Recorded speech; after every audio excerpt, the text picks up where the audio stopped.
We are back, joined by the wonderful Brad McMullen from Nevada Arts Council, and we're here to do an interview. How was watching a lot of shoot 'em ups happen right before we did this? Was it typically represented in the work that you have done with cowboys? Was it Shoot 'em rootin' and ups? shooting? There are a lot of There's shoot 'em ups. definitely some shootouts that happen in cowboy poetry. One of my favorite poems about a retired cowboy who gets shot dead by his friend because he's putting him out of its misery. Oh, it's like an old Because Yeller situation. He's become a dude rancher, so you got to put him out of his misery. Gotta put him It's not out. what You he can't do it. wanted. That's not the vibe. Yeah. Very good. Well, we are going to ask you some questions because we want to know a lot more about you and about cowboys and about all kinds of different things. But first, Dom, I believe, has something to address the chat with. Hello, people in chat. Hello, people on YouTube. Who are watching this. hello, people on YouTube who are listening to this. And I know there's plenty of you, and you may be watching or listening to this and being like, "Wow, I wonder how Daisy comes up with all of those questions by themselves." And you're wrong. You're the most wrong person in the world. So wrong. You did not do any growth with that answer. Yeah. Here's what you really need to do. You need to take a step back, look at yourself in the mirror, and see all of the people behind you in the mirror staring at you. Who are they? They're the Folkwise interview sleuths, and they help Daisy and myself write the questions. So if Brad, chat, YouTube, if you like a question, if you heard something that makes you go, "Oh wow, I never thought about it like that," or laugh, or go, "Are you my stalker?" Then don't thank us, thank the sleuths. And if you have a tier 1 subscription to our channel, you also get the wonderful sleuth emote that I just dropped in the chat too. So if you want to spam that too, or you could actually type the word sleuth. Either way, it's great on our channel. So with that, can I ask you your first question, Brad? Of course. Okay. What have you learned about the contemporary United States based on how cowboys culturally express it via poetry? Oh, there is so much. We got time. Yeah, or you can choose like a top 5, however you want to approach this, No, there's obviously there exists a certain image of the cowboy that is, to a certain extent, very right-wing coded. That is one of the things that's so special about the cowboy poetry gathering and just, spending time in rural places is, well, yes, there are conservative people. There are also a whole bunch of liberals. It is not a, right wing, left wing. People have, beliefs across the spectrum, and sometimes that gets incoherent, but that's people. And it is, something I remember standing out when I first kind of got into this whole occupational poetry, that was all through the Fisher Poets Gathering up in Astoria, Oregon. And it was fascinating because you'd have these commercial fishermen, you would also have the environmentalists, and they would always be working together on presentations to stop pebble mine, to stop mining, because of the environmental impacts, not just for the sake of the environment, but also because the impact on the fisheries. And that's true for a lot of, environmental issues just in general around the West, because regardless of what you enjoy nature for, you have a vested interest in conserving it. And, you're going to argue over how the land gets used. Should it be for ranching? Should it be rehabilitation? Should it just be left, ungrazed by cattle? Those are all open issues. But no matter where you stand on that part, you're going to come together on this issue of preserving nature, because not just of the use, but because of the beauty.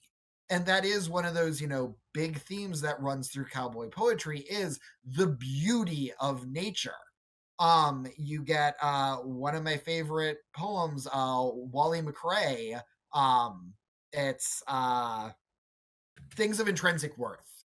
That's just about, how, mining's coming in and hollowing out the town because it doesn't recognize these things of intrinsic worth, the natural beauty, the human connections, all the stories The that commons, are yeah. what, yeah, Hmm. bring us together and what make us human. I mean, the bigger debates in society about, STEM versus humanities, STEAM, all of that, this devaluing of the humanities and studying arts and culture and underfunding arts and culture, that is what brings us together. And those are the points of commonality, regardless of where people might be on other issues. You can come together and share a story. And I mean, alongside that, stories ultimately are the best way to convince people to change their minds. I remember, seeing stats, I mean, going back to 2006 when there were all the, anti-gay marriage amendments going around the states. I remember seeing surveys back then talking about the number one way to change people's minds about LGBTQ issues was getting to know a gay person.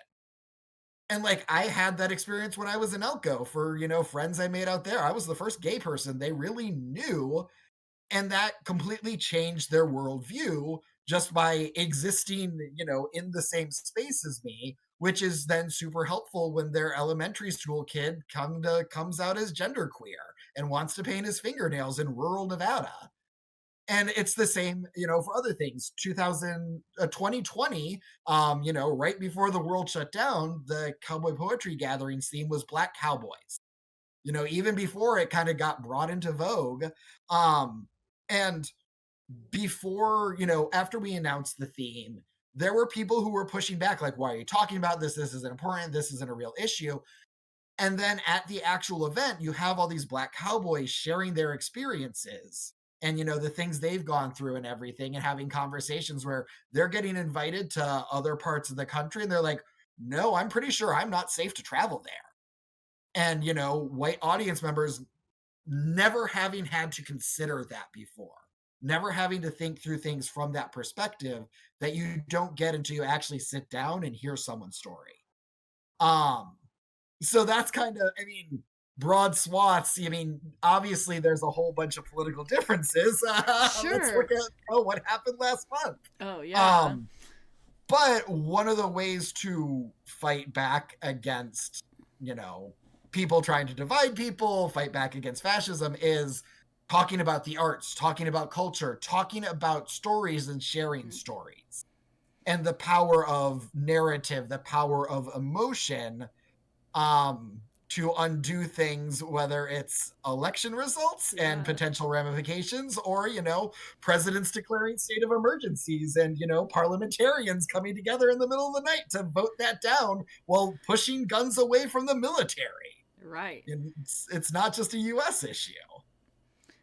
There's something like so special about poetry's ability to pull you in like to a story that makes it feel, I don't know how to explain, like it does. Poetry dissolves some of those barriers, Mhm. maybe is the way, some of those boundaries, um and uses the And land as part of that, because the land is something everybody needs. It makes sense. Like I'm just kind of picking through your answer like that, like this is all kind of opening my thinking at least about to, yeah, there's stereotypes of cowboys, but there's also stories, and those stories are expressed in particular aesthetic ways that kind of can dissolve these preconceived notions about like what it means to be a contemporary cowboy in the United States. Like it's not what people think and it is necessarily. this might be my bias in what poetry I like, but a lot of the just like any genre, there's, things that really stand out as fantastic. There are things that are not that great. Um, a lot of the not that great cowboy poetry, in my opinion, my aesthetic opinion, which is subjective, is the stuff that's all raw. I'm an individual conquering nature, surviving.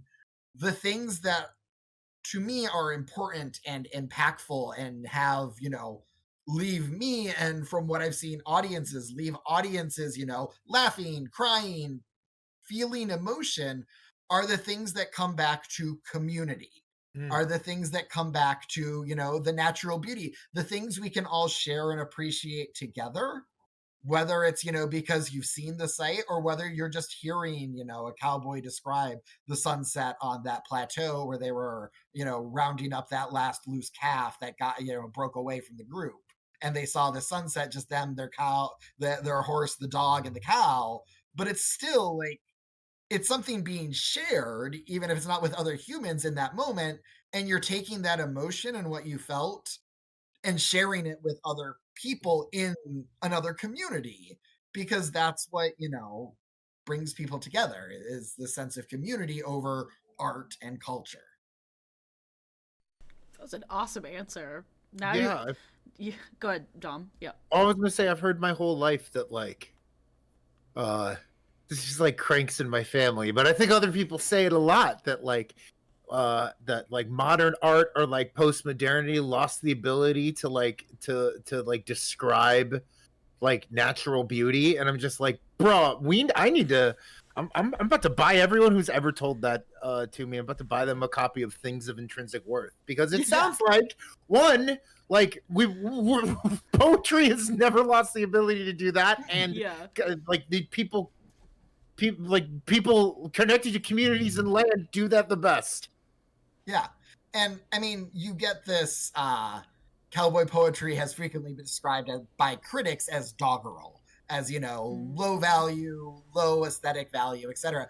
And that's very much not true. You get, I mean, such great vivid imagery in so many of these poems. I mean, they wouldn't have lasted the way they did. That can compete with any other, modern poet or poet from the same time they were writing. And also, I also don't think that's a bad thing. I'm pretty sure bad art is just as valuable as good art, because someone as long as, someone's putting their heart and soul into making the art, that's the important part. You're expressing something important to you or to your collective that you're doing it with.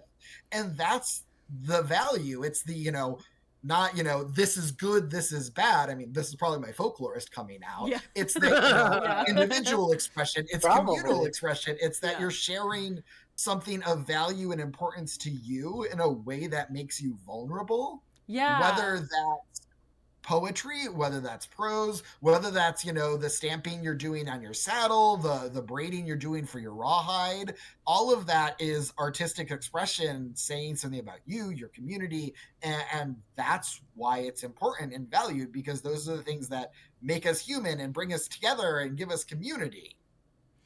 But, I also do this for a living, so I'm probably biased. No, I mean, not that we're also not biased, but like I think your point about the vulnerability, it's like you're taking a risk, like and sharing a little piece of your soul, or if it's not your soul, it's your practice at something, and showing somebody how you're practicing like is a beautiful glimmer into like recognizing that all of us are always in practice, right? Of becoming, of expressing, of communicating. Starps in the chat says, I bought some very good bad art recently. Oh yeah. That's the best part. And I mean, one of my favorite parts of, the cycle of, preparing the gathering as an annual event was always when people could let us know they were interested in performing. Because there is, a form you can fill out, giving bio information and sending in work samples. And that was always one of the highlights, just sitting and listening and reading all these work samples of, so cool. People just committing pen to paper and voice to audio recording to record their poetry that they wrote, or just recording themselves reciting a classic that really resonated with them. And then also, I mean, obviously performance is fantastic. I always really enjoyed the open mics because it lets everyone participate and share what moves them. And I think there's something so incredibly valuable in that, and, having these spaces for people to share things. Yeah, it could be like experimental, and like you get the part of the way the crowd reacts informs your practice. Like, it's a cool relationship that happens. Like, definitely. Open mic opens a lot of doors for how people interact with their community. That's cool. Yeehaw! There are Zoom, cars zoom, zoom. drag racing outside my window. They're playing Apparently. they're playing GTA. Uh-huh. They heard we were playing Red Dead, and they were like, get my car out. This relates to our next question here, and I think hopefully you could like build on that answer, I think, but in a more specific kind of way. What does the ideal expression of masculinity look like for Fisher poets? Or at least the ones that you worked with, or how it's talked about in their expressions. Yeah. Yeah, now I need to go mine my master's thesis. Not Pebble Mine, though. They didn't like that. No, not Pebble Mine. Yeah, not Pebble Mine. If you want like somewhere to start, we've got further things too, but yeah.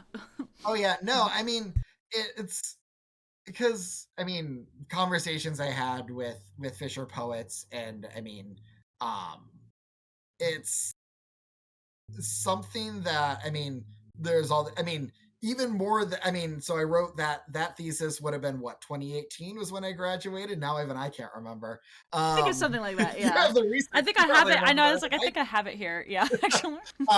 Obviously, crisis in masculinity is very much still a big topic that we are talking about, and we get these images of Andrew Tate, what these influencers are peddling as masculinity, and your body my choice as this catchphrase that came up post-election.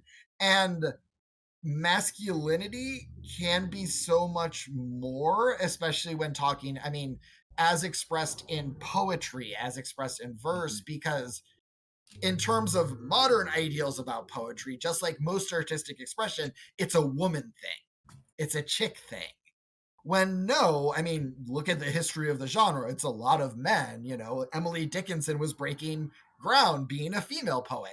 So even if the first poet we have, Enhewadana from Babylon, is a woman, it's coded as a masculine thing. We think of Homer over Enhewadana as the origins of poetry. But you have people thinking about it, and so much of it comes back to, going to Red Dead Redemption, this ethics of care, and that it's totally responsibility to take care of the people around you, but not this necessarily strictly patriarchal, you are mine, therefore I will take care of you. It is, no, we are in community. I am someone who has the ability to protect. I am someone who has the ability to provide. So I am going to do that because that's my responsibility. As, this, I don't know, toxic, I don't necessarily like that word anymore, but this more kind of positive and more community focused expression of masculinity that, for the Commissioner Fisherman, like, it's all about, the ones who are thinking about it, the ones who are doing it, the ones who are talking about it. It's all about, how do you take care of your partner? How do you take care of your children? How do you take care of others in the community? Because you have the opportunity to do that. And you shouldn't be victimizing people because you have power. That's wrong. You have a responsibility to protect, because you have the ability to do that.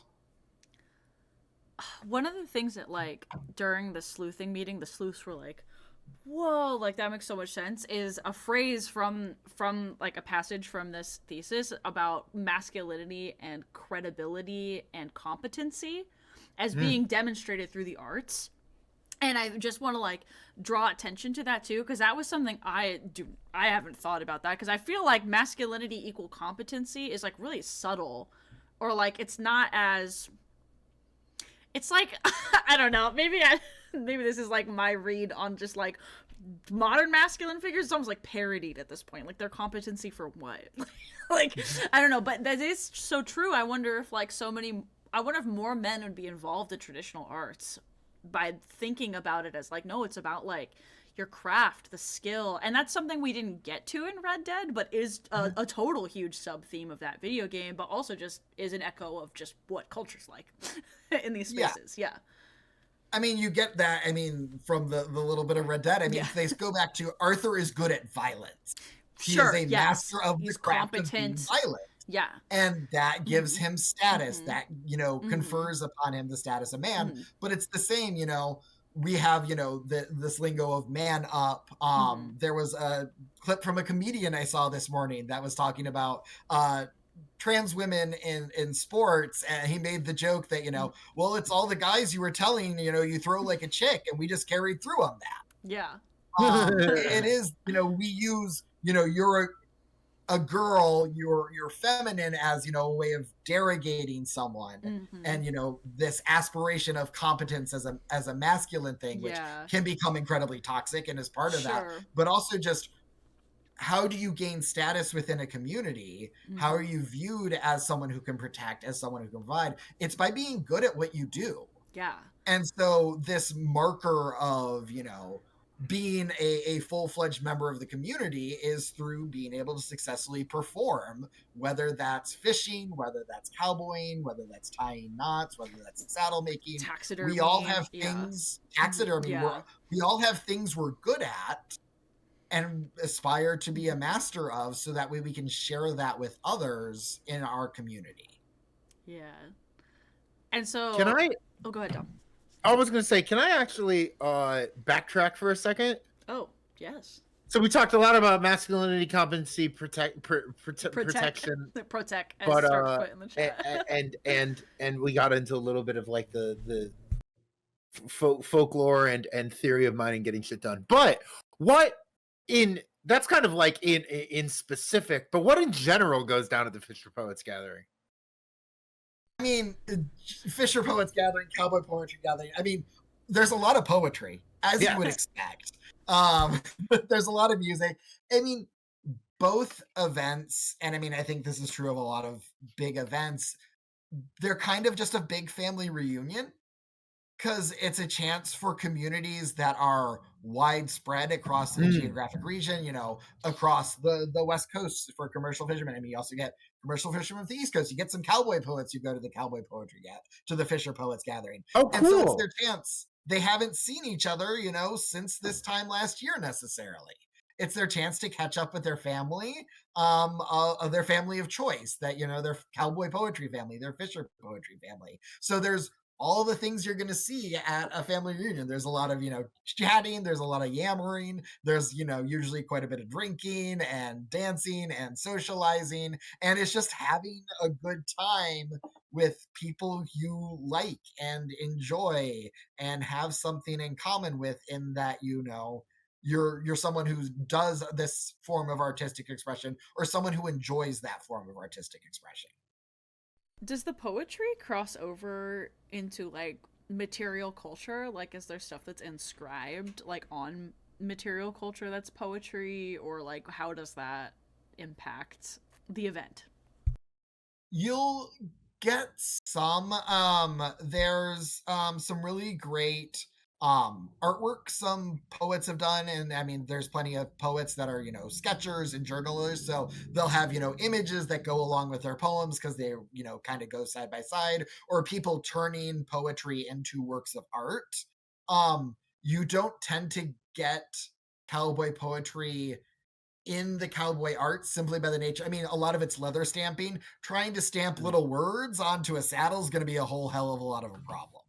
It's, That's hard true. to do that Yeah. level of detail. That's fair. I was just But I mean, you'll get, imagery on the saddles inspired by poems, and, on chaps and all the different art, and obviously there's plenty of poetry about those, visual objects, plenty of poems about saddles, about rawhide braiding, you get poetry about the physical culture.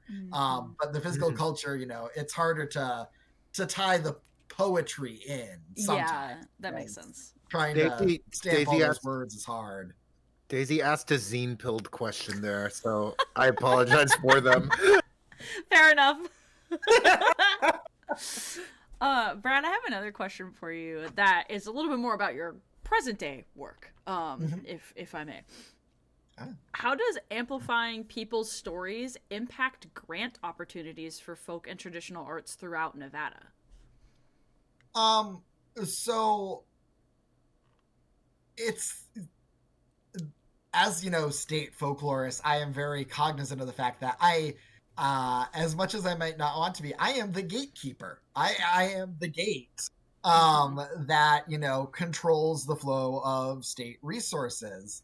And so one of the things I enjoy doing, one of the things I spend a lot of my time doing, is going out to community events, because so often community members don't even know that there is state funding available for the things they're doing, because it's everyday life. It's just you're going to get together with your community and hold these events and have these art forms, and they don't even know we can get a grant. And then usually it's not just, hey, this is available. It's a lot of contact to get them to make use of that, and a lot of contact helping them tell their story so that the state will view it as worthy. Yeah. And so as much as I am the gatekeeper, I guess I'm also the key. I'm both sides of the Ghostbusters equation of Zool. It's been a while since I watched Ghostbusters. I'm sure I got that wrong somehow. It's been a while since I busted. Yeah. It's, you're helping people tell their stories in the way that help them get recognized. Yeah. Because so often these communities, these traditions, these art forms, the individuals practicing these traditions, keeping these traditions alive for their community, haven't been recognized in the way they should have been. Mm-hmm. So it's a chance to, use the skill as folklorist, use the position as state folklorist, use the position as, manager of a folklife event to help people tell their story, and use my positionality as a white man to help make people listen. Yeah. Dom, we have a follow-up. Do you want to ask the follow-up, since this is very much in your wheelhouse too? Or The follow-up from chat? No, the follow-up on our doc of questions. Oh, yes, thinking yes. Yeah, go ahead. Okay. All right. I put you on the spot. That was my bad. Sorry. I put you on the spot. I'm sorry. But because I have so many other things I want to say. Like, well, can I ask one? Can I ask one for me and one from the doc? Okay. Brad, how much do you feel like your job is teaching people the form-filling industrial complex? A lot. Yeah, it's kind of part of the job. It's like they tell you like, oh, we're professionalizing folk arts, and I'm like, no, we're making the world's best form fillers. Yes. But often when you say like you are like the gate, I think sometimes the form is the key, and sometimes what's keeping people from the money on the other side of the gate is that like we all have like very specialized classes in like the humanities in general, where we like learn how to do forms, or like college is a giant exercise in learning forms. And I think like sometimes people just need to be taught how to fill out the form, because there's money from the government right there. Yeah. No, and so I'm actually just finishing up adjuncting a class at UNLV. Yeah. Because they just started. It's a program, they're calling it creative practice. It's more or less arts admin by another name. But for my midterm, the class was just cultural policy, talking about the NEA, state arts agencies, all of that. Yeah. For the midterm project, I wrote a bunch of fake grant applications and had them be the review panel. It's very Oh my god, that's awesome. That's really cool. The best way to learn to write a grant, from my experience, is to be on grant panel. Be a panelist, yes. And then their final project is to go to some kind of arts and culture event, and I have a list of questions they need to answer. That list of questions comes from grant final reports I've done, and that I ask people to fill out. Because if you're going to write a grant, here is the things you need to know about the thing you're doing. Because that is the best way to teach those, grant writing skills that, unfortunately, in the system we exist in, people need if they want to be getting support for the work they're doing. Yeah. Man, I love how that's really good. I love how I think we all adjunct a class that is just like the thing I wish people I work with more. Yeah. And I damn. Wow, we're on the other side of a continent, but doing such similar shit. I also, Dom, I do think that question in chat probably fits really well right now too. Before we Let move me on to ask the her. thing, but Let me ask it right now. Okay, friend of the show, year one guest of the show, Yo Starps says, "What are some little known or recognized folk art or folk life communities in Vegas or Southern Nevada that you want to highlight right now?" Yeah. So, I mean, I'm going to start with one that actually is pretty well known and recognized, but I think it is such a cool event here. There's Dia de los Muertos is a really big cultural celebration here in Las Vegas. And there's a really cool one called Vida en Muerte that happens every year at the Winchester Dondero Cultural Center. Run by Irma Varela, who's a great, folklorist and everything. And she really, from what I know and what I've, learned, kind of kickstarted Via de los Muertos being such a big event down here in Vegas with that festival, that she really puts the emphasis on, all the community and bringing in all of the different, clubs from different states in Mexico, because there is a big enough Mexican population here in Las Vegas that it's not, here's the Mexican community doing stuff. It's, the Federation Hidalguense and the Club de Urupan, and all the different states and cities will have their own groups doing their own events. So things that bring them all together are so cool, because you get, such a wide swath of the regional specializations. And like, I remember at one event, I think you're from Urupan, but it's a new restaurant in town that I've been to once since the event. I need to go back more, but I'm not on that side of town often. That is Cornish pasties, but from a region in Mexico, because they've got their own pasty tradition. And they call them pasties, even like if they don't call a pasty is just kind of a variant of an empanada. Yeah, I was like, I don't call them empan. That's interesting, because I always thought they call like them pasties because there's a mining, like that region is known tradition for its mining. Wow. So they had a big swath of Cornish immigrants. Oh my gosh! And so they've developed like mole pasty. Wow, that sounds so good. Oh my god! Okay, bye. Leaving. Getting on a plane. Yeah. Oh my god. Coming from Elko, where there is a pasty place, and one of my selling points for moving from Elko is I'm originally from Michigan. Yeah, right. And, so like, I got the pasties online. Finding somewhere that had pasties, because trying to find them in Oregon could never do that.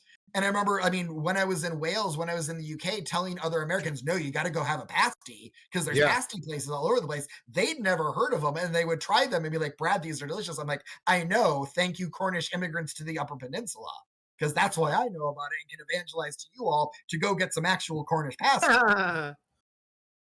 Brad, where are you from in Michigan? Grand Rapids. Oh, yeah, that's right. That's right. Yeah, you and Michael Ling. Yes, we were talking at AFS. Yeah. Our parents actually live near each other, we realized. Oh, no way. Michael Ling was the guy who stole Betsy DeVos's boat. Yeah. Oh. Yeah. Anyway. Pass us to the show. Shout out to Michael. The hero of Grand Rapids. Yeah. In terms of other communities, there's a really vibrant, Southern Paiute population here in Las Vegas. Obviously, it's their traditional lands, their indigenous lands, that do a lot of really great programming and have a really vibrant cultural scene. South of the city, there's also Fort Mojave. And the Mojave tribe are doing a lot of really great cultural work to, continue their traditions and pass the traditions on to the youth. Not so much down in Las Vegas, but there is, but kind of one of our emblematic folk groups for Nevada is the Basque population. That's more up in northern Nevada. Elko, Winnemucca, they've all got their famous, the Star versus the Martin. Big debate up in northern Nevada, which is the better Basque food. Same, go up to Boise, southeastern Oregon. Los Bascos are a huge population with so many cultural traditions they've, retained. They still practice, whether it's, traditional sports. They've got their own poetic traditions that they do, the Basque arboglyphs. That can be found all throughout forests in that kind of the Great Basin. Plus, the Basque language, Esukara, is so interesting to actually see and hear, because you will in northern Nevada, which you aren't going to find, just about anywhere outside of the Basque country. Yeah. There's also, this I just found out from an event I was at. Earlier this year, there's a growing Mongolian population Ooh, fascinating. in Las Vegas, because apparently there's a really strong tradition of contortionists in Mongolia. Interesting. And so they're moving here to Las Vegas for, Cirque and everything.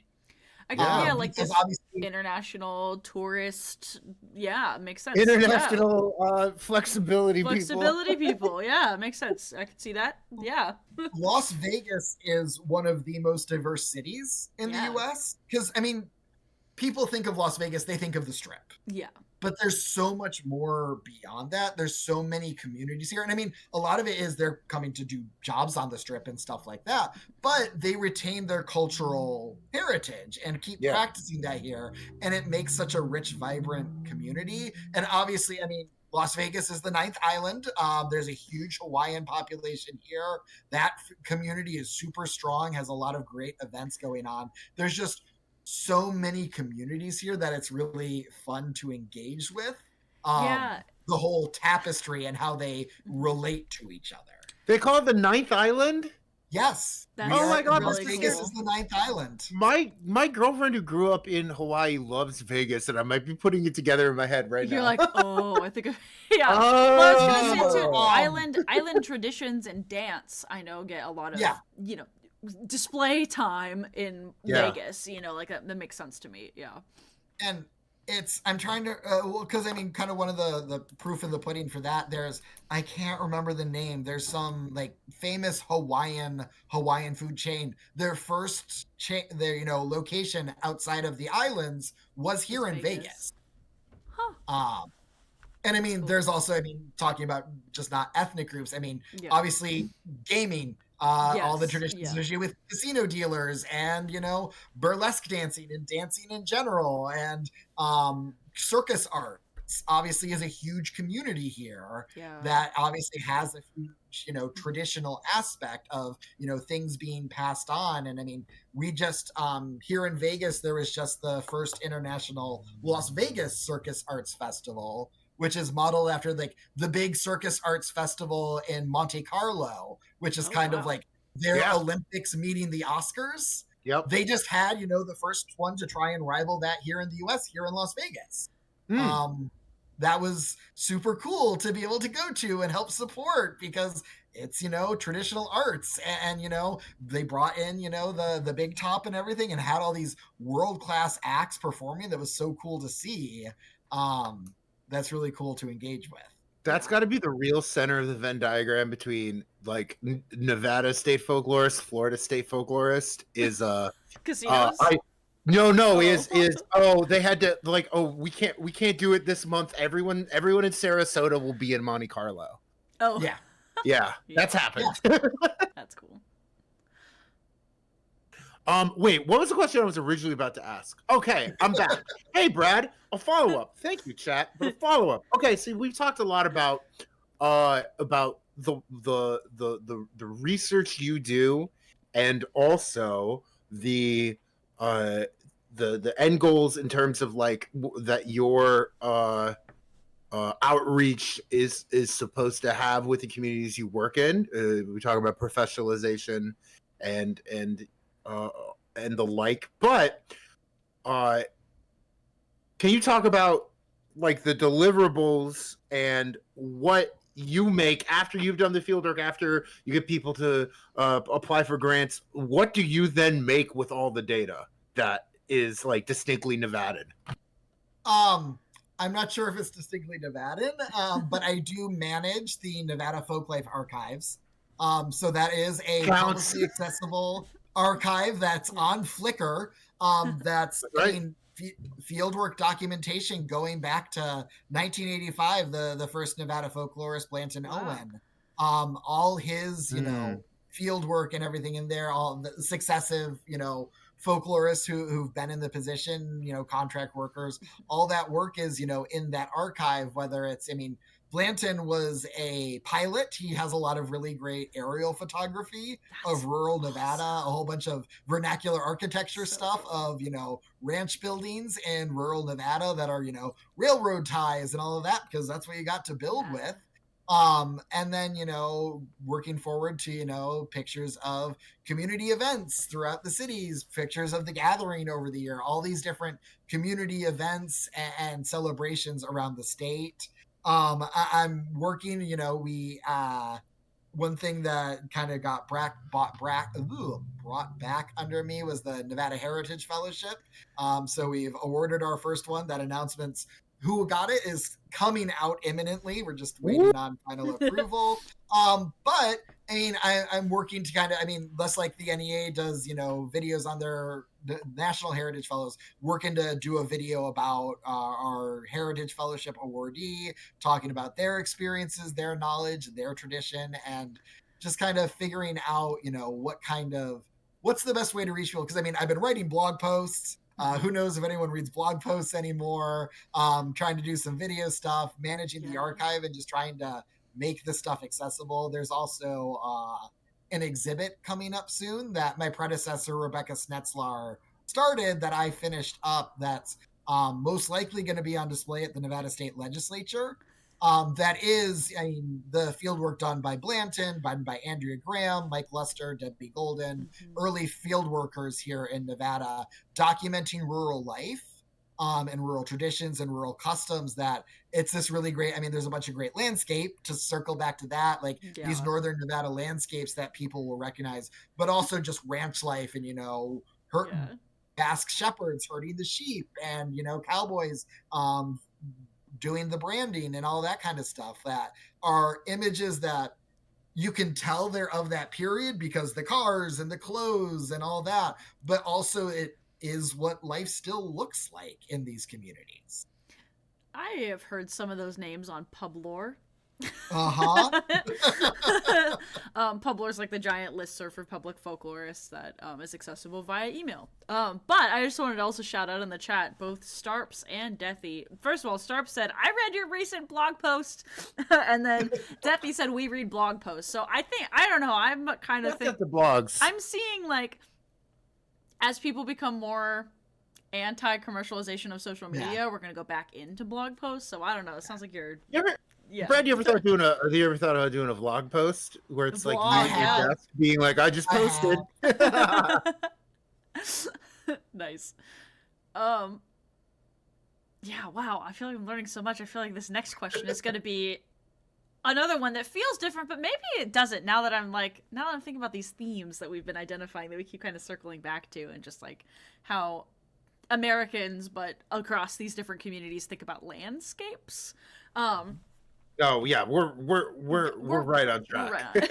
Okay, all right. A question for you: how does a Welsh tall tale differ from American tall tales?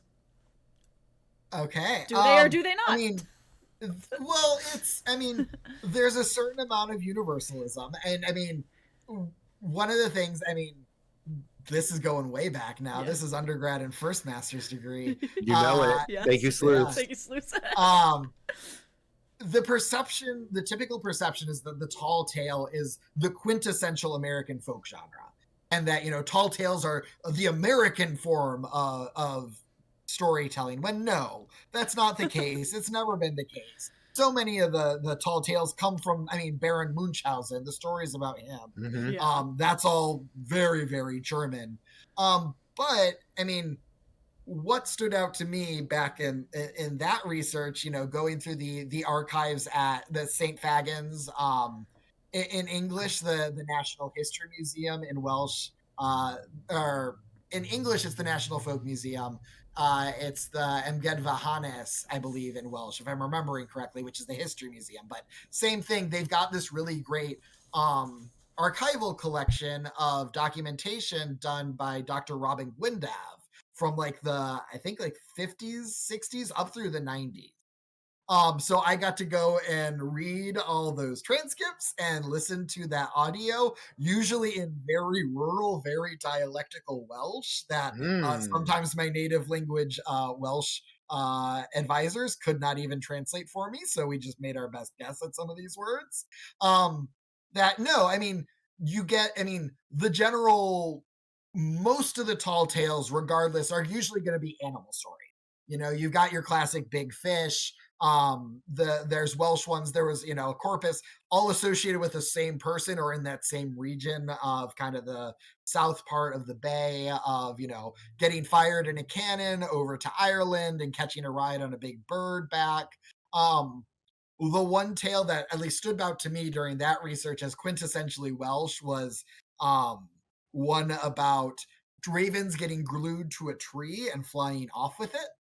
That one I did not find many American equivalents to, at least in Hans Jörg Uther. But I was finding tons of examples of it in the archive. But what really was quintessentially Welsh as a tall tale topic, and some people may argue this isn't tall tales, but they had lots of stories of exaggerated use of linguistic misunderstandings. In terms of homophones, words that sound the same between Welsh and English. So key is, key is dog in Welsh. So corgis are a Welsh breed. It means cor is dwarf, key is mutates to gi because Welsh rules. That means dog. Corgis are dwarf dogs. Right. Wow. Corgi. Okay. Wow. I never even. My mind is blowing right now.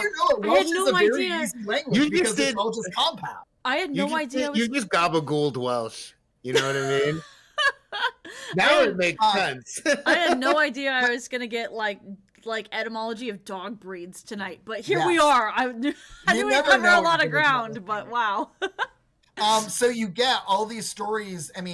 Kind of reflecting this legacy of English language imperialism, how it got imposed on the Welsh, and the ways the Welsh could fight back through these kinds of stories about the English people being stupid because they make a simple mistake in Welsh and misunderstand the Welsh speaker. Which still gets repeated in outside those contexts when you get stories about well, all the signs have to be in English and Welsh. So someone just sent the sign over to get translated, and they got back an out of office message, but they didn't actually speak Welsh, so they didn't realize it. So the sign actually says the out of office. Out of office. Or that's so awesome. That's so awesome. It's the cake that says under that right. Yeah, under that right. or a supermarket that's talking about this is the place for cleaning supplies and polish and all that. And the word for polish is actually the word for Polish. So, because no one thought to double check. So these, simple language mistakes are, modern day memes, modern day humor, but precede, our concept of a meme, of internet humor in these kinds of stories about someone, saying they're looking for their key bach, their small dog, and someone thinking they're talking about Bach the composer. And Ovaltine, similar to Ovaltine, which translates to, apple of my ass. Something like that. I love These that. kinds of linguistic mix-ups that the English speakers aren't competent enough to understand because they're not engaging in local community. They're not engaging in local culture. They're not engaging in local language, and instead trying to eliminate it through things like the Welsh not. Wow, I got to interject about Ovaltine. Ovaltine. I swear to God, because this is Tartaglia family folklore. My great grandmother called it ova matine because she thought it meant egg in the morning. What? It's exactly what you're describing. That's so funny. Because she thought it was it's a breakfast replacement. It's your egg in the morning. It's a breakfast replacement. Yeah. It's chocolate milk. Ovaltine. She was just anticipating protein shakes and stuff. Yes. That's so funny. Oh my gosh. Wait, Chad has a question. This is a good question. What kind of dog did you have growing up? I had a Shiba Inu. Yeah! Oh, very good, very good, very good. His name was Saber. Saber? That's cool. Yeah. What was it's a badass name. Saber. Saber? That's a cool name. Yeah. Oh my God. My cat was named Piewacket. Piewacket? Pyewacket, which I love my that. mom got from the film Bell, Book, and Candle, which was Jimmy Stewart and I'm a bad gay because I can't remember her name right now. The same woman he starred against in Vertigo. Oh, Kim Novak. Kim Novak. Kim Novak. Yeah. They did Vertigo the same year their witch rom-com featuring them came out called Bell, Book, and Candle. Amazing. If you've never seen it, watch it. I've it's never a seen this. fantastic film. Oh my Bell, gosh. Book, and Okay, Candle. Bell, Book, and Candle. Okay, I love that. Kim Novak is a witch who seduces Jimmy Stewart because her prep school rival is dating Jimmy Stewart. So she steals him with magic. Love Kim that. Novak's familiar is named Pyewacket. That's such a cool The name. writers, because it was originally a play, got that name from Matthew Hopkins' Witchfinder General, one of his lists of witch familiars from witch hunts in that period in English history. Pyewacket is on a list of witches' familiars. It's a real awesome. It's a real familiar. witch familiar name. Along with like wow. and things like that. Pyewacket. That's a really cool name. Yeah. So I'm trying. I feel like I have a picture of Saber from when he was a puppy on my phone. Oh my gosh! If you put it in Discord, I think I can share it. Oh, okay. Yes, I will. I will put that in Discord. Okay, let me see if it'll. It doesn't have to be the second either. I could share it in the second too. But what do you think, Dom? I think we're ready to move on to funsies. We've done an entire hour of serious questions when we try to do 30, but Brad, you just had too good of answers. You too good of answers, yeah. You were just rolling. I'm just a rambler. No, well, okay, a rambler of many magnificent knowledges. Don't like a yap. Yeah, wow. We do still have some funsy questions for you. They're a little bit short, maybe a little bit more black and white answer, depending on how you answer them. But, you know, sometimes some stuff bubbles up in the sleuthing meetings, and there's some fun emergence and just stuff about you that we just need to know more about. For example, what kind of tea kettle do you use? We know you're into tea. I am into tea. I don't remember the brand. I have a whole bunch. I mean, obviously there's my kettle I boil things in. It's one of those fancy ones where I can change the temperature. Yes, that's what I have too. I was so hopeful. Yes. Oh my god, Daisy, you called that. I called that. I was like, there's no way that a tea person doesn't have a kettle with different temperatures, because if you've ever just life-changing for me was the day that I boiled tea water for my green tea at a way lower temperature than my black tea, and I was like, wow, it was also bitter before. I didn't know green tea was good. That's why it's the temperature. Okay. Yeah. My favorite weird niche tea thing that I can only find at the Mitsuwa in Del Amo Fashion Mall in LA when I go visit my partner's mom when we're down there. The Mitsuwa has this Hello Kitty powdered matcha that is fantastic. They're in like these little tins. They have vanilla, apple, and peach. That sounds and it's so good that I have never found this matcha anywhere other than this one store. Whoa. That's cool. Like, I can't even find it online.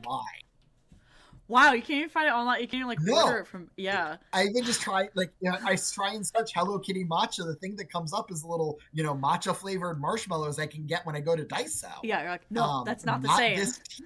Yeah, this is not what I'm not looking for. That I'm looking for this tea that I cannot find anywhere else. Yeah. Oh my gosh. Great tip for anybody in LA. Yeah. Oh, I think Daisy is such a tea person that their coffee order is actually tea. Same. Kind of. You get a quadruple Americano with honey, and I made fun of that until I tried it, and I went, "Oh, tea." Pretty good. Yeah, it's actually just tea. Very strong. Yeah, it's a tea person ordering coffee, and I respect it. Oh, Dom, I think you have to ask this next question. Wait, do I have to ask this next question, or does level 10 human fighter Dante Buckshard have to ask the next question? I think level 10 human fighter, is that what you said? Yeah. Yeah. Okay, I have a question. Can I have a question? Yeah. Yeah. Okay, thank you. Yeah. what is your favorite D&D voice you ever did? So I think my favorite D&D voice I ever did was this voice, which was shared communally. I was DMing a game that was more or less a West Marches style game at the comic book shop up in Elko. And I borrowed the first adventure in Candlekeep with the Magnificent Mansion, and there are some homunculi familiar. I love homunculi! No. So this was in that adventure. I think there's 1 or 2 homunculi. I made it 7 because I had there was a team of evil wizards that ultimately the party was going to have to face, and so ultimately these homunculi were connected to these evil wizards, and through this voice you convince the party that they can no longer kill the villain, because if you kill the evil wizard, you're going to kill the cute homunculi that talk like this. How could you kill the creature?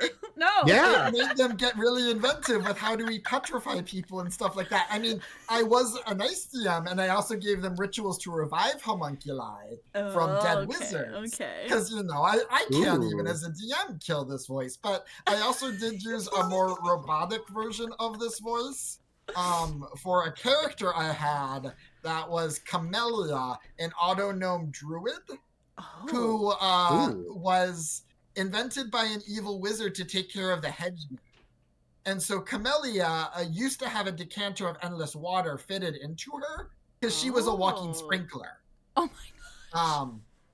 And used the water also to brew a lot of tea, hence the name Camellia sinensis. Okay. But ultimately, when she got another decanter of endless water, it was a very useful weapon because she could just fire water out of her hat, sprinkler style. That's pretty cool. That's pretty cool. That was amazing. Thank you for the insight into what your D&D campaigns are like. Oh my goodness, that was beautiful. Wow. That's good. Our next funsy question before we wrap up with a fun game. If you had to make a voice for a hedgehog, what would it be? I mean, honestly, I might just go with That's pretty good. It's pretty good. That's kind of a good hedgehog. This feels Okay. hedgehog appropriate. It feels pretty... I mean, maybe a little grumblier depending on the hedgehog, but I don't know how long I can do this for, so I don't think I'd really stick with it all that long. That's completely fair. And Dom, maybe tell the chat what we're about to do next while I set giggle. this up for I'm y'all. good. I'm giggle good for a little bit. I can't believe. Grumbly is a great name for a hedgehog. Yes. All yeah, right. That's Wait, so tell true. chat what we're gonna do, or Brad. Brad, what we're gonna do. Or Brad, chat, or whatever. Chat probably question. knows what we're gonna do, but Brad, you ever made a tier list before? Oh, yeah. Oh yeah. Chat, Brad knows. Chat, if you don't know, YouTube, if you don't know. Tier lists are a way to rank choices originally in fighting games for character choice. But on the internet and on Twitch, people love using them to rank shit in everyday life. And if there's anything folklorists love, it's shit in everyday life. So we have if you haven't watch stream, hit that, click that now, Brad. We have a tier list ready. Right. That I think there it is, popped up on stream.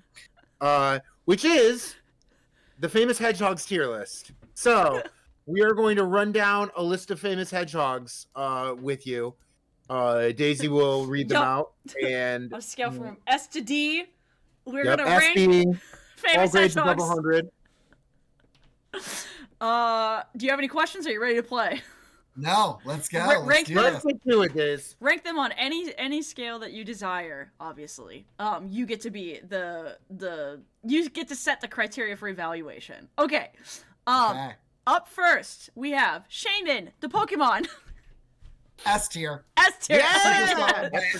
My platinum remake run, diamond platinum, whatever it was, run. Beautiful. Gotta Up love next. the flower. Up next, a little, oh, hold on one second, chat disappeared for me. There we go. Sorry about that. Brett's face is still gone. Not anymore. Oh. Maybe? Yep, we're back. We're back. Up next, we have the bad hedgehog cake concept. People who did not execute well hedgehog cake. A sort of chocolate pretzel sort of- rod situation. Yeah. With some gummy It's the- teeth involved. I'm gonna have to sometimes. put that one in C. Okay. If only just because the idea of eating a hedgehog makes me so sad that I can't rank it high. That's very fair. That's very fair. It's just they're too precious. I think triplets we know and love. I think they're triplets. No, I think one's a little sister. No. Well, yeah, one's a little Yeah. sister, actually. That's true. That's true. The Able sisters from Animal Crossing series. I believe they're technically porcupines, but I'm still gonna What? put them in S. No, really? Wow. I thought Are they really? were. Shoot. They Well, might be hedgehogs. I could be wrong. well, Wow. that might Hold be on. that might be on Hold us. on. That might be on us. I'm looking But this up. we gotta look. Able I gotta confirm now. Are they sisters. hedgehogs or are they porcupines? They're shop owners. That's well, easy. okay, They are great. capitalists. Yeah. Do we have a? Okay, I'm just gonna control F on the wiki page. Control F Nothing hedgehog. comes up for hedge. Oh. Nothing comes up for hedge. Porcupine? Oh god damn it! What? Portal. Portal? They're uncon. Okay, Okay, maybe it's Wikipedia calls unconfirmed. them hedgehogs. Okay, So I am Wikipedia wrong. calls them They are hedgehogs. hedgehogs. Okay, No, okay. Wikipedia does say hedgehog. Okay. That's good. Phew. Okay, I was like, wait a second. What made you think? What made you think porcupine? I don't know. Yeah. I think just because the spikes are longer. Mm. Yeah, and they're like No. kind of. Yeah, that's fair. They do have a little tail too. Like hedgehogs, I know have tails, but they're very tiny. Yeah. Hard to see. Fair enough. And you said S. S. 'Cause they're S. beautiful anyway. They're lovely. My Animal Crossing, it's always let's become friends with them. Yes. right away, Yes. because Right away. Yeah. Good strategy. Do you rank them? Not only are ab- they awesome, they're the way to be in fashion. So. Yes. Yes. Above or below Shaman? Is Shaman more Shaman's powerful? still number one. Gotta be number one. Shaman's Okay. still number one. You got, it's legendary. It's mythic. Yes. Mythic. Yeah. It's the folkloric hedgehog Yeah. because it's just gratitude hedgehog. We don't talk about its other form. Yeah. That we don't doesn't- talk about we the don't other. acknowledge that. No. We leave it as a hedgehog because that's Yep. perfect. That's perfection. not There's no. a whatever that is. That Whatever form that shift is. confuses me because Yeah. what's the word I'm looking for? It self undulates. I don't understand how it gets hooves. That That sounds. freaks me out. That sounds awful. No. Like, do its fingernails become the hooves? I don't want to think I about it. guess. Well, up next we have a family classic, if you will, Mrs. Tiggy Winkle, which is the hedgehog represented in all of the Beatrix Potter series. Yes. I'm gonna put her at an A. She's Okay. an icon. An She's a icon. legend. She's doing Yeah. laundry in this particular depiction of her. Yeah, Community Using her would tiny fall apart hands. without her. beautiful. Up next we have Mr. Pricklepants, who is from Toy Story. I'm gonna put an A too. Okay, He's, above Wow. or below. Just putting all the important German British hedgehog hedgehogs together. representation. Yeah. I'm gonna say after. Okay, Mrs. Tiggy Winkle. Okay. Yes. Up next, the Chia Pet hedgehog. The Chi is also going to be an A. I think a head, also once again an icon, a legend. The first in A. Oh, first. The way in you're A, gotcha. the way you're Oh, putting them, you can so see the Yeah. inspiration for Shaman. Yeah, I know. Yeah. I'm like, oh, yes, I see that. Absolutely. Next we have an internet famous hedgehog, Darcy the Hedgehog, which inspired many a hedgehog content creator. Yeah. I think I'm going to go with B. If Okay. only because my internet hedgehog of choice tends to be Chikunik. Oh, okay, fair. And the hedgehog's owned by Chikun Mama. Oh, But that's so still, cute. contributed to our meme economy, which Yes. is Yes. very important. Yes.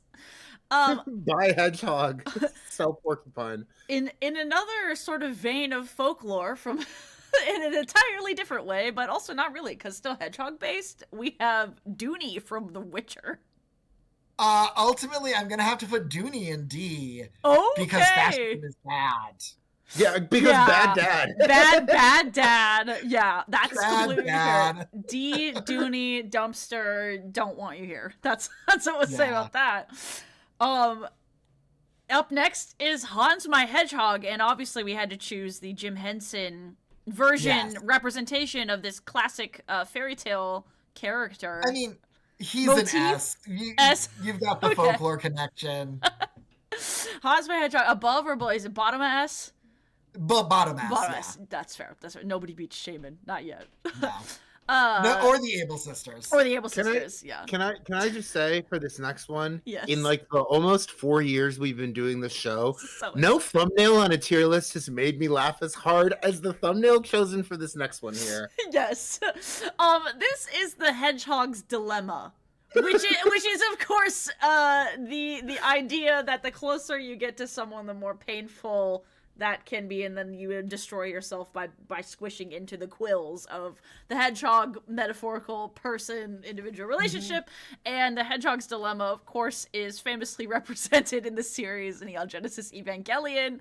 And this particular image talks about it's like a line between Misato and Ritsuko saying like the closer we get, the more painful it becomes, or something like that. So where does the Hedgehog's Dilemma Not go? Schopenhauer, it's an Eva thing. Yeah. I'm gonna go with S. Okay. For that too. Okay. Although I couldn't quite see, on my screen it's a little small. Yeah. I just saw purple, and I am a huge Revolutionary Girl Utena fan.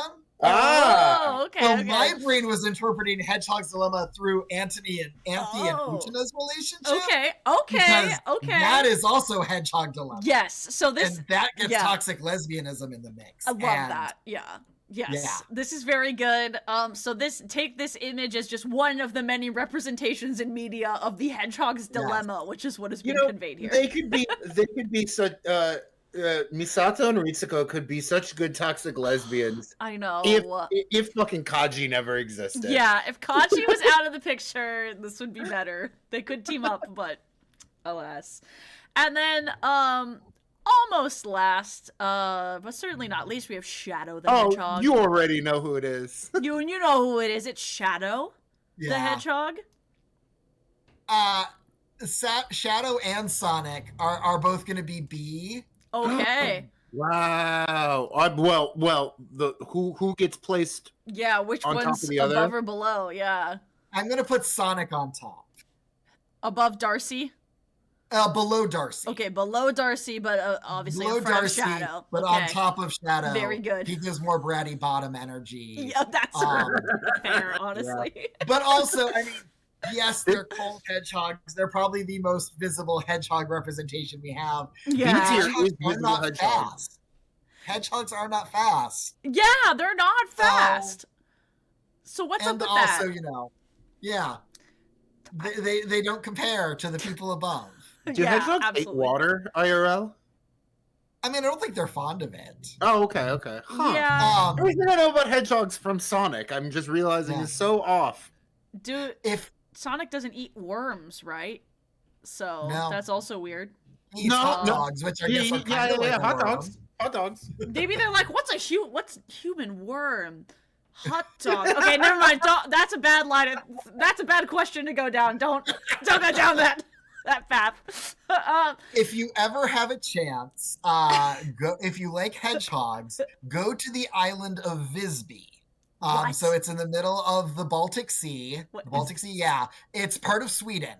So in college, I did a study abroad program for a summer in Denmark and Sweden.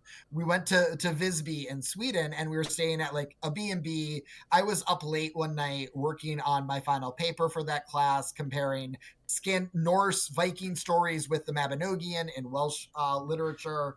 And wow. as I was finishing this paper, a whole bunch of hedgehogs just came out and chilled with me in the garden. In the hedge. That's so magical. Oh my gosh. It was magical. And like this whole island, like What? it's so Visby is a medieval walled town that is still Okay. a medieval walled town. Cool. That has a really big hedgehog population because they're native to the area and it's an island. Well- so there's nothing, hurting the hedgehogs. Yeah. So and like the hedgehogs just came and chilled with me while I finished this paper, and it's one of those magical memories. I always treasure that. Wow. The hedgehogs chose me as their lord for a night because like there were several of them. Like my foot was like not fully on the ground. Hedgehogs were just chilling underneath my foot. I'm like, well, I That's- can't move anymore Yeah. because the Wow. hedgehogs have chosen me. That That's so amazing. They must have no predators. And when you're on an island, it's a little bit easier to Yeah. control. You know, like even if there were at one point, you know, feral cats introduced or whatever, Yeah. you have some ability to eradicate the Do feral cats eat hedgehogs? feral cats, I would feral assume- foxes. I mean, Well, foxes and cats. So tails and big. yeah, Oh no! they actually would. Yeah. Sorry, Yeah, I everything I know is from Sonic. know. Yeah, that is amazing. Okay, we already mentioned a couple hedgehogs, but are there any other hedgehogs that we did not put on this list that you think have to be on here that you would say like are very important, should be ranking? I'll tell you the I one would we put- almost left off. Yeah, That almost made the cut. Say That like Babylonian ceramic hedgehog. yes. Yeah. that would be an A right after the Able Sisters. Okay. Because icon, legend, Yeah. Icon. child's boy. Yeah. Amy the Hedgehog, I would actually put up an A. Whoa! Wow, Okay. Okay. I love that. But part of that, because also, you know, Sonic Heroes, I was Amy, Cream, and Big all the way. Fair. Absolutely. There is a guy that me and Kathleen know whose name is Zach, who does like he started off doing like a fursuit of Snorlax, and then he seamlessly transitioned to doing Big. Yeah. Fair. The other hedgehog Pokemon, Togedemaru. Oh, sure. Oh! Sure. We were like, what are Togedemaru's the other a ones? hedgehog? Yeah. Oh, I thought he was a chipmunk. My bad. No. No. Okay. All Dom knows about hedgehogs is from Sonic, so we can't really blame him. Beautiful. Well, Brad, on a scale from S to D, it seems like... I can do this one. Oh, I can do this one. Go for it. On a scale from S to D, who is the true Lord of the Hedgehogs? Yeah! Obviously. Obviously. Shaman, hello. Well, you're up there. Shaman showed you. The Able Sisters chose you one night Yes. in Visby. Yes. You met the real. You were at the Able family reunion. Yeah. Yes. Oh, the other Cool. thing you should have, what is it, from Medieval Bestiaries, one of the drunk hedgehogs. Oh, I've seen Stay- those. Yeah, stay they're like... tuned. Yes. Stay tuned for February. That Yeah. joke will come back around. That will come back around. Drunk When we hedgehogs. play, when we play Inculinati with a medievalist. Yes. Absolutely. Brad, thank you for spending time with us on, a random Tuesday night, playing some Having a Red yap. Dead, ranking hedgehogs, and teaching people about how to fill out papers for bureaucracy and money-related reasons in Nevada. That's very important skills. Those are all my favorite papers. Yeah, those are all the best papers. I'm gonna put your face larger back on screen. Just again, chat. Ladders for Brad. If you don't have ladder emotes, hearty GGs. And this is your natural out if you would like to leave. But we're also on a cliffhanger in Red Dead, which you're welcome to stay I'm curious for. to see how the cliffhanger works out. Okay. Well, Okay. Cool. well, Brad, before we get back to it, where can people? I know we linked Yes, the Flickr, the Nevada Folklife archives, but where else can people find you if they want more Brad and they want more Nevada? I mean, if you want more Nevada, follow the Nevada Arts Council on Facebook, on Instagram. My work, when I'm out at events, eventually it ends up on there. It ends up in the archive.